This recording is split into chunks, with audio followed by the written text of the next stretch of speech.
Terus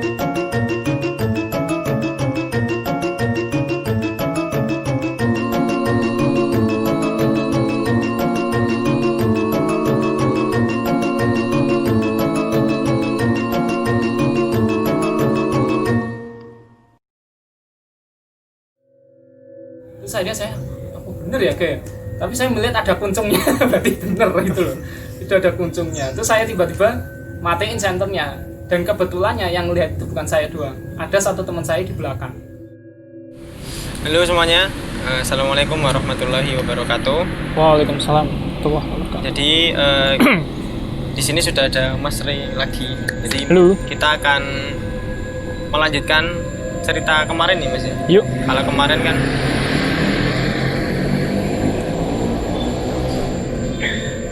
kalau kemarin kan kita cerita KKN yang bagiannya Mas Ray, Yuk. yang Mas Ray alami. Mungkin di part ini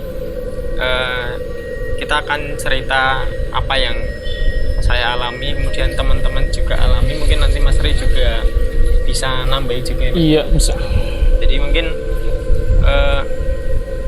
seperti biasa kita tekankan, kita di sini tidak bermaksud untuk menjelek-jelekan instansi terkait yang mungkin itu universitas yang mengadakan kegiatan KKN atau siapapun yang terkait, bahkan mahasiswa yang terkait atau tempat yang kita pakai KKN, tidak. Jadi tujuan kita ya cuman share cerita aja ya Mas. Iya betul. Yang mungkin nanti ya bisa diambil hikmah mungkin buat adik-adik yang besok sudah mulai KKN offline. Mungkin bisa diambil hikmah kita harus gimana. Nah, mungkin langsung aja Mas. Ya, nanti langsung. mungkin bisa ditambahin. Ya, siap. Jadi yang pertama, saya dan Mas Ray KKN bulan Januari Mas. Januari ya. Periode Januari sampai Februari. Februari akhir. Sampai Februari akhir tahun 2020. Nah, kita berangkat tanggal 14 Januari. Upacara pemberangkatannya jam 8 ya Mas. Jam 8 ya. Cuman kita berangkatnya Agak siangan. agak siang karena masih ada beberapa hal yang harus diselesaikan dengan pihak kampus. Betul. Jadi kita habis zuhur, kita baru perjalanan ke lokasi dan sampai sana sore ya Mas. Sore, habis asaran gitu. Habis asar kita baru sampai. Nah, ya biasalah kita sampai, yang pertama kita lakukan mungkin ya checking barang dulu, semuanya ada enggak, atau masih ada yang ketinggalan atau ada yang hilang. Jadi yang pertama kita cek dulu, terus nata koper dan lain-lain. Terus setelah itu ya biasa kita istirahat sampai malam juga. Belum ada acara ya Mas ya, karena kita melakukan proker itu H+ semingguan ya. Semingguan baru kita mulai proker. Jadi ya sebelum itu ya kita cuman malam paling cuman kumpul, terus PDKT sama warga. Nah, pendekatan sama warga, kenalan sama warga, sama kades dan lain-lain ya Mas. Untuk malam pertama itu ya seperti biasa kita kumpul, terus ya kita apa ya, istilahnya syukuran ya Mas. Syukuran ya. Syukuran karena udah sampai sana semua dengan selamat. Terus ya kalau kejadian pertama ya malam pertama ya kemarin ya Mas sudah diceritakan. Yang apa ya, malam pertama ya mungkin bakal saya ceritakan lagi mungkin.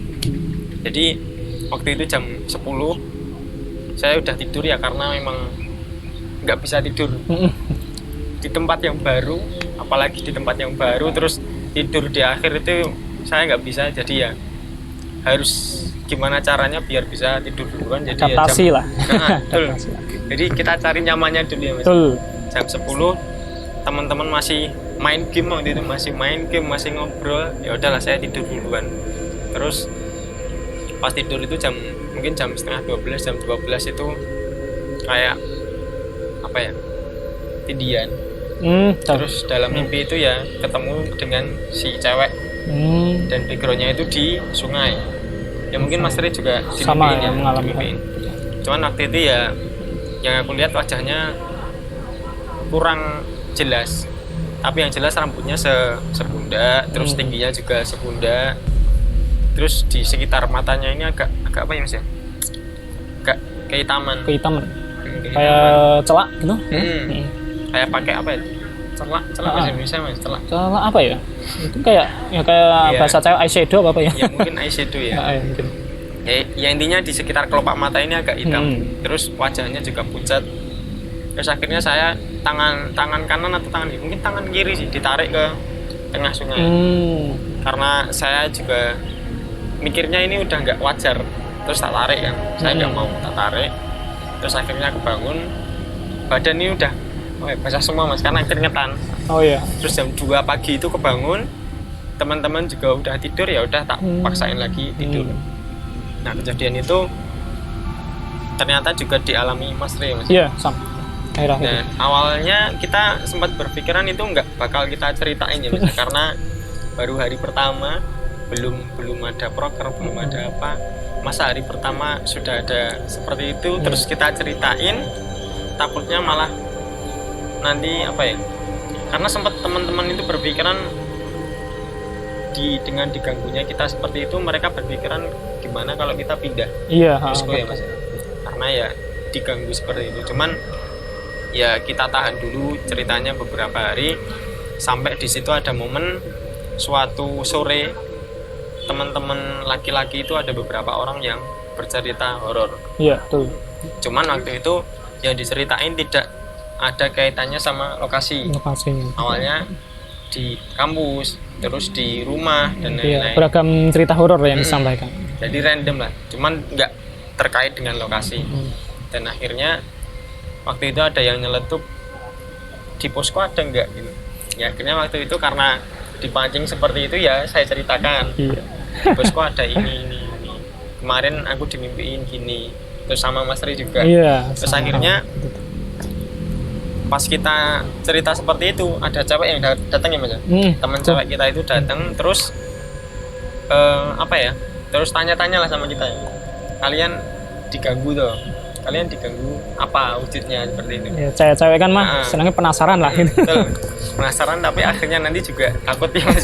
Ujung-ujungnya ditanyain, dipaksa ya udahlah kita ceritain kalau kita dipimpin seperti itu ya mas.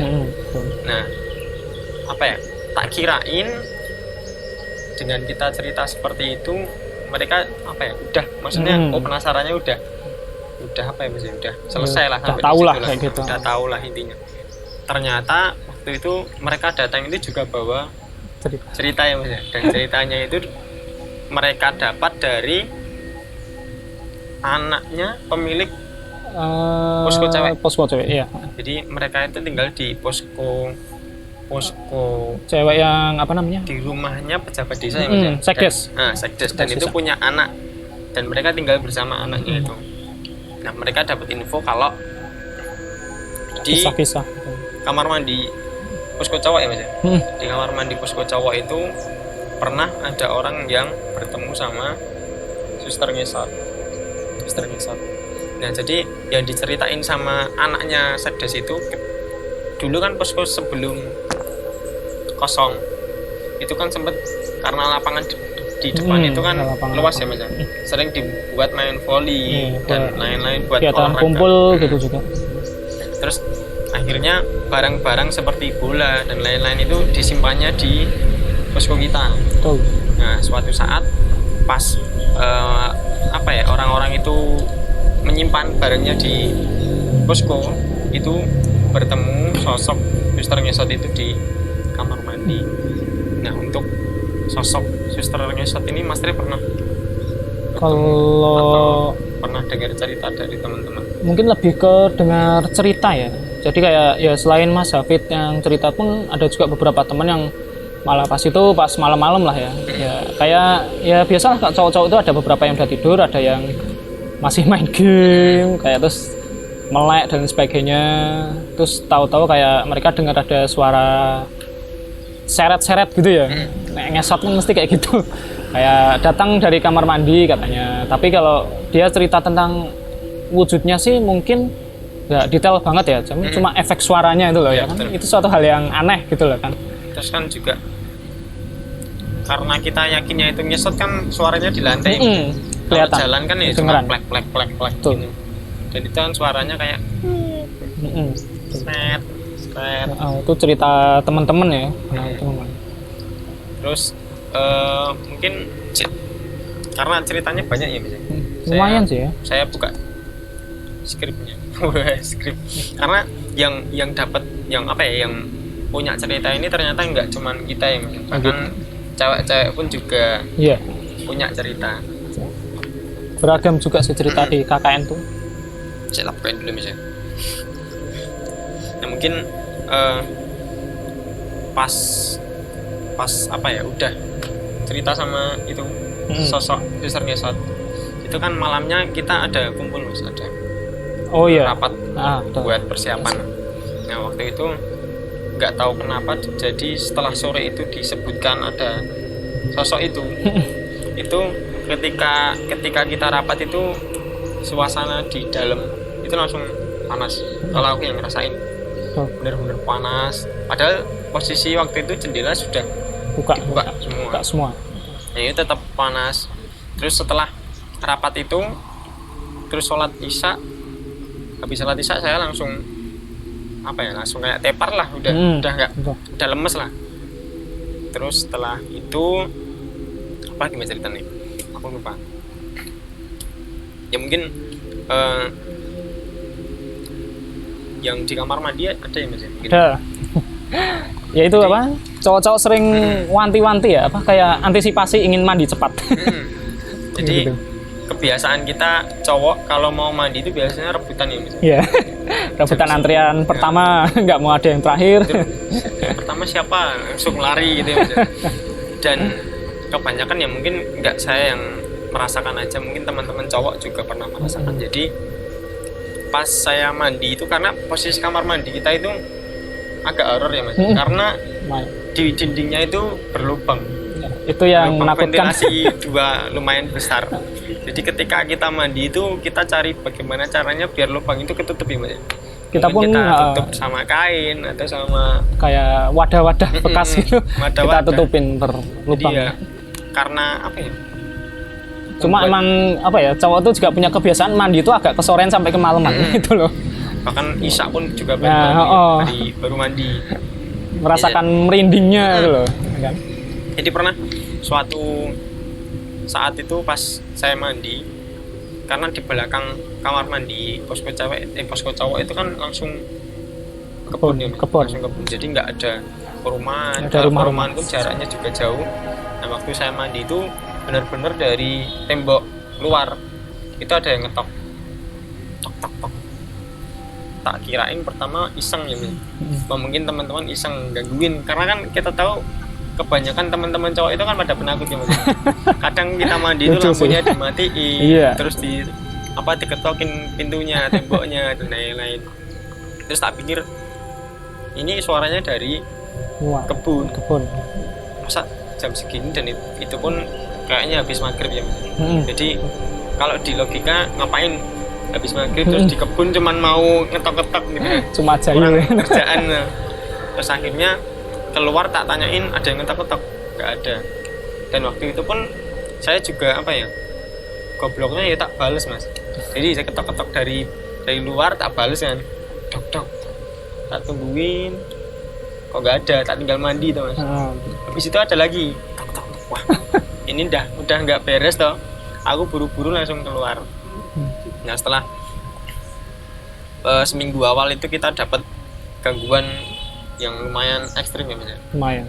Akhirnya setelah minggu pertama itu kita sama teman-teman itu inisiatif ya buat setiap habis maghrib ya kita baca Quran.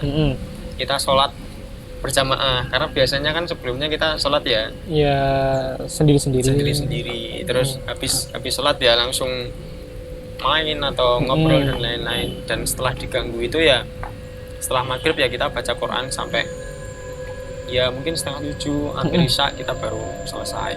Karena emang kayak jam-jam aktif untuk aktivitas hal semacam itu kan biasanya habis maghrib kayak gitu kan ya. Kuat-kuatnya habis maghrib gitu. Betul. Apalagi kan posko kita juga strategis ya Mas. Di tengah ladang. Kalau kita diganggu terus kita teriak pun ya kemungkinan siapa yang dengar? Nggak ada yang datang gitu. Terus karena juga udah sekacau itu minggu pertama sih. Minggu pertama udah sekacau itu.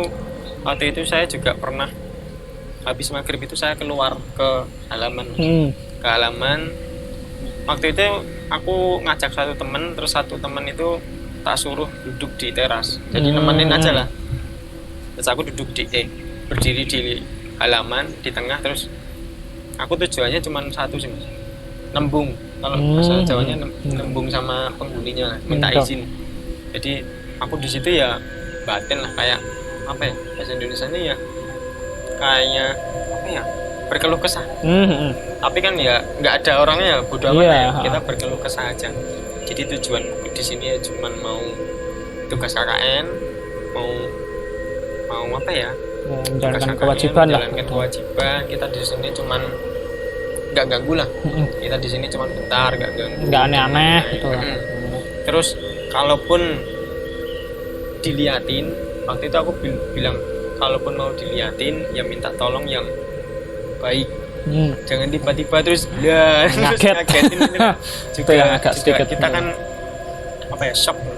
Betul. Malah takut juga kan. Apalagi yang nggak kebiasa tiba-tiba set, nah kan shock. Nah, betul. Makanya waktu itu ya aku bilangnya ya kalau mau nunjukin ya yang baik-baik aja, terus sama orang-orang yang benar-benar udah terbiasa.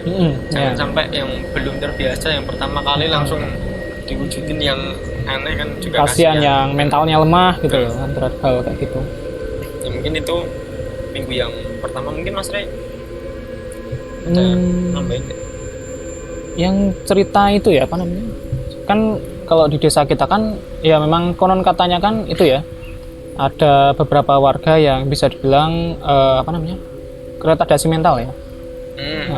Kalau nggak salah itu kan kita pernah dikunjungi ya saat itu. Betul. Siapa sih namanya, ya itulah ya, maksudnya beberapa orang-orang yang kadang sering mengunjungi kita kayak gitu, terus katanya sering-sering nyampein kisah-kisah, termasuk ternyata ada yang horor juga.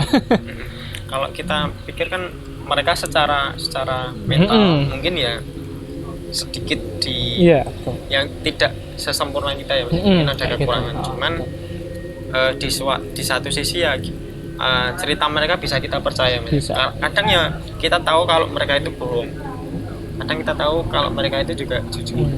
Dan waktu itu mereka cerita pengalaman horor yang di jembatan. Kalau teman-teman yang lihat biasanya yang dilihat itu cewek sih, Mas. Cuman waktu itu yang beda lagi nih ya, mereka ceritain itu ketemu apa, Mas? Katanya sesosok pocong katanya ya. Pocong. Jadi yang memang di jembatan itu ya memang benar-benar gelap ya, Mas. Amat gelap. Benar-benar gelap, gak ada penerangan. Apalagi orang-orang itu mereka itu nggak naik motor ya, Mas. Dan bawa senter itu kadang senternya juga nggak nyala, kadang cuma senter korek gitu, kadang cuma senter korek gitu. Ya secara apa ya, secara logika ya kemungkinan besar ya mungkin bisa menemui seperti itu ya, Mas. Terus apa ya, mungkin karena memang ya masalah hal intelektual ya, maksudnya kayak ya mungkin mereka sadar tapi mereka mungkin tidak tahu apa itu. Ya mungkin mereka hanya melihat sesosok itu aja kayak gitu. Nggak bisa membedakan. Malah nggak bisa membedakan. Akhirnya ya itu juga mereka tuh ada satu sifat polos kayak oh ya itu cuma itu kayak gitu loh. Makanya mereka berani menceritakan, terus berani melihat kayak gitu. Apalagi mereka kan katanya ya, mereka kan memang rela jalan dari jauh. Kayak gitu pun kan. Ada yang sampai muter-muter gitu, malam baru pulang. Nah, biasanya malam malahan mereka tuh kayak beraktivitas entah jalan kemana kayak gitu, mungkin sering lihat hal-hal yang mistis. Ya, ini mungkin ada cerita yang ketinggalan. Karena banyak banget ya, aku sampai lupa ya, karena udah berapa bulan nih, Mas ya? Ya hitungannya ini November dah. Udah setengah tahunan nih. Lah, 6 bulan lebih dah. Banyak cerita sih yang didapetin ya, bukan dari kita doang, tapi ada beberapa warga yang kadang jadi desas-desus kayak gitu ya. Mungkin saya mau jawab kemarin, Mas, karena di part kemarin, di part 1 Mas Rey kan sempat tanya ya waktu itu ya, apa benar waktu Mas Rey itu pas tidur ada sosok cewek di sebelah Mas Rey. Jadi waktu itu di part 1 kan saya nggak jawab itu, malah cerita yang lain. Jadi nah ini saya jawab karena waktu itu saya nggak mau nyalain siapa-siapa ya, Mas. Tapi waktu itu jam 12:30 malam ya normalnya manusia kan waktu itu tidur Tidur, atau Pak. ya sekedar istirahat lah Mas ya. Tuh. Tapi waktu itu salah satu teman kita itu memang posisi dia itu memang bener-bener rebahan tidur. Tapi waktu itu tak tanyain, kamu udah tidur kan? Belum. Nah, itu ngapain? Terus waktu itu aku ditunjukin sama HP-nya. HP-nya dihadapin gini loh Mas. Nah tak buka waktu itu tutorial cara membuka aura gitu loh. Aura tuh ya waktu itu tak marahin loh ya. Gue wis edan loh, kamu udah gila loh. Jam segini kita di posisi yang maksudnya posko kita itu jauh dari warga, terus kamu malah buka aura, yang mana itu kan malah sebenarnya kan malah membuat mereka itu datang kan. Mancing Waktu itu. Terus waktu itu wah ya udah marahin, dia tetap ngedengerin kan Mas pakai headset juga. Wah ya udah tidur. Nah waktu itu pas tidur itu dari jendela kan aku itu tidur menghadap sana. Nah di sini di atas ini ada jendela lumayan lebar ya, dua pintu. Nah waktu itu memang agak ditutup sedikit karena kan teman-teman kita ya panas, terus ada yang rokok juga biar asapnya bisa keluar ya Mas. Jadi waktu itu jendela itu buka dikit set, terus ada asap hitam masuk. Asap hitam masuk itu terus berhentinya di sebelah Mas Rey. Oh. Nah, baru tahu. Aku sebenarnya nggak tahu itu cewek atau cowok ya Mas. Karena yang aku lihat itu bentuknya ya udah hitam siluet aja. Terus aku juga waktu itu nggak lihat jelas karena ya baru tidur, terus bangun kan juga nggak sadar banget. Jadi cuman kelihatan hitam itu apa ya. Jadi mungkin jawabannya ya karena itu tadi, karena ada teman kita yang memang iseng tuh ya, mungkin tujuannya baik gimana, baik cuman waktunya yang kurang tepat mungkin, waktunya yang salah ya. Cuman ya saya bingung aja ya kenapa menyandingnya ke saya. Itu pas saya punya daya tarik atau gimana, nggak tahu mungkin itu.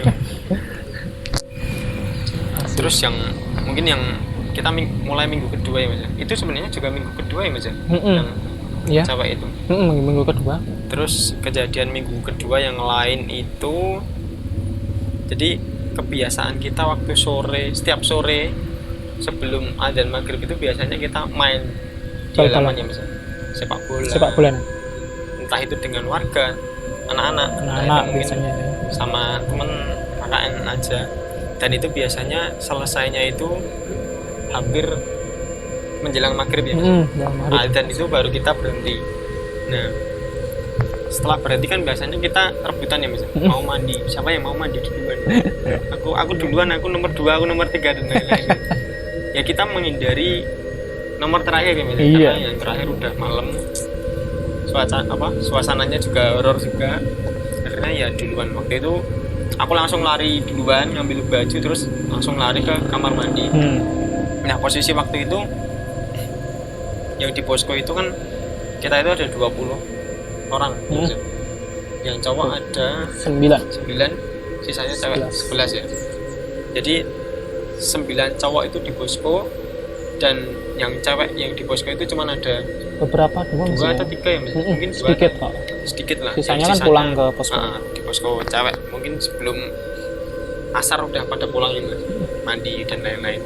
Nah waktu itu 3 orang itu aku hafal betul mereka itu waktu itu di teras. Jadi ikut ngobrol di teras sebenarnya. Waktu itu aku lari sendiri sama teman juga, kita kan rebutan antrian. Jadi temanku juga ngambil baju, aku juga ngambil baju, tapi kan yang pertama masuk kamar mandi aku. Terus waktu itu sampai kamar mandi tak tutup pintu, terus aku mau gantung baju di gantungan, mau gantung gitu. Terus dari kamar mandi itu ada suara cewek, cuman tertawa Mas.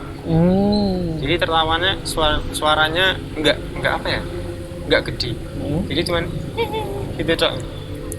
Terus aku, ini suara apa? Terus saya inget cewek ada 3, mungkin 2 atau 3 itu di teras. Ini suaranya siapa? Terus aku kan lari tuh. Sambil teriak. Dan temanku yang di dalam juga lari. Waktu itu emang udah maghrib juga ya Mas. Maghrib. ya mungkin ya apa ya, mungkin juga peringatan buat kita juga sih, mandinya jangan terlalu malam juga. Tapi ya itu sih emang pas saat Mas Hafid lari itu kayak kita terkaget semua, lu ada apa? Terus akhirnya cerita, oh ada itu toh ternyata. Ya udah terus akhirnya kita ya antisipasi kalau mandi sekarang jangan lebih maghrib. Kalau enggak ya kalau kita mandi harus ada yang nungguin ya. Nah di kan luar. memang kita rencana mandi usai, nanti tak nunggu di luar. Gantian biasanya seperti itu. Paling yang malam tuh kalau yang udah terbiasa hal semacam itu, yang kuat-kuat mental gitulah. Kalau iya benar, biasanya nggak cuman ke kamar mandi Mas. Kalau kita masak pun kadang Masak ya dapur, harus ditemenin juga. kadang isah-isah atau cuci piring kayak gitu kan agak sedikit itu. Karena ya gelap. Paling Gelap gelap sih. kan juga di kamar mandi. Bagian belakang kamar dan mandi. lain-lain. Terus juga yang mungkin yang membuat horor di kamar mandi itu kan kebiasaan teman-teman cowok ya Mas. Iya. Mereka itu kadang suka gantung handuk itu nutupin lampu. Jadi secara nggak langsung kan jadi gelap ya. Agak redup. Dan waktu itu pas aku mandi di belakang itu kan andung. Nah cuman bayangan aku kan di sini, dari lampu bayangan aku itu ke situ. Cuman waktu itu pas aku mandi ada lagi di kiri bayangan. Ini siapa? Cuman ada rambut panjang sih Mas. Terus aku ada belakang, oh nggak ada.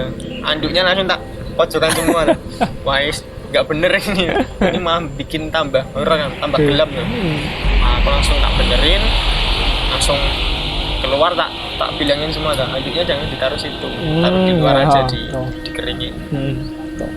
Terus mungkin Mas Ray di kamar mandi pernah nggak Mas digangguin atau gimana? Kalau digangguin sih belum pernah ya, tapi kalau merasakan untuk suasana yang mencekam gitu tuh mesti selalu ada.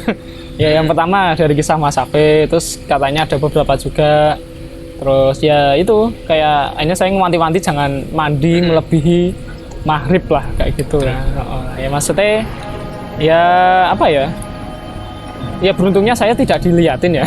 Kalau saya dilihatin mungkin saya shock juga. Karena kamar mandi itu suasana yang paling mencekam di posko itu loh, itu yang paling saya ngeri di satu bagian tempat itu. Betul, apalagi ya parnonya lagi kayak apa ya, apabila di jendela itu di ventilasi itu sampai ada yang itu nongol itu yang membuat kita mungkin agak takut juga ya. Kita takutnya kalau terjadi seperti itu. Makanya ya setiap kita mandi ya harus ya gimana caranya harus kita tutupin ya. Harus ditutup. Entah itu ditutup kayu dan lain-lain gitu. Saya itu cuma takutnya tuh kalau semisal muncul tiba-tiba terus kayak ada jari nongol, aduh. Tangan nongol. Itu saya kayak saya nge-freeze nih badan. Nggak bisa gerak nih nanti. Apalagi posisi pas mau BAB di aduh wis bahaya itu. Bingung mau ngapain. Aduh. Terus mungkin Mas Ray di kamar mandi nggak ada ya? Nggak ada sih ya mungkin itu sih ngasain suasananya itu lah. Terus itu kan di minggu kedua ya Mas ya. Sebenarnya minggu ke-1 minggu kedua ini kalau boleh saya bilang kejadiannya agak random ya. Agak random macam-macam. Kita juga bingung ini maksudnya apa, ini harus gimana. Terus masuk minggu ketiga itu mulai apa ya, muncul mungkin penilaian dari masyarakat ya karena tentang posko itu kayak gimana, terus seperti apa, itu yang mulai muncul di minggu 3-4. Iya apa namanya kayak kisah-kisah dari masyarakat dulu yang sudah tahu tentang kondisi posko seperti ini dan kondisi wilayah kampung sana kayak gitulah. Mungkin minggu 3-4 itu ya mungkin kalau menurut warga ya yang awalnya mungkin dirahasiakan mungkin dibuka udah nggak apa-apa gitu ya. Ya kayak jadi pembelajaran lah ya untuk kita ya kayak supaya kita bisa dapat hikmahnya kalau hati-hatilah kalau di satu tempat yang seperti ini kayak di satu tempat angker kayak gitu, kayak ya jangan sampai melanggar sesuatu atau berbuat sesuatu yang tidak senonoh kayak gitu. Warga kan memperingatkan lah itu sebenarnya. Itu kan di belakang posko kan ada banyak pohon pisang Mas. Di situ ada pocong loh. Ada pocong loh. Terus pocongnya kembar ngomongnya gitu.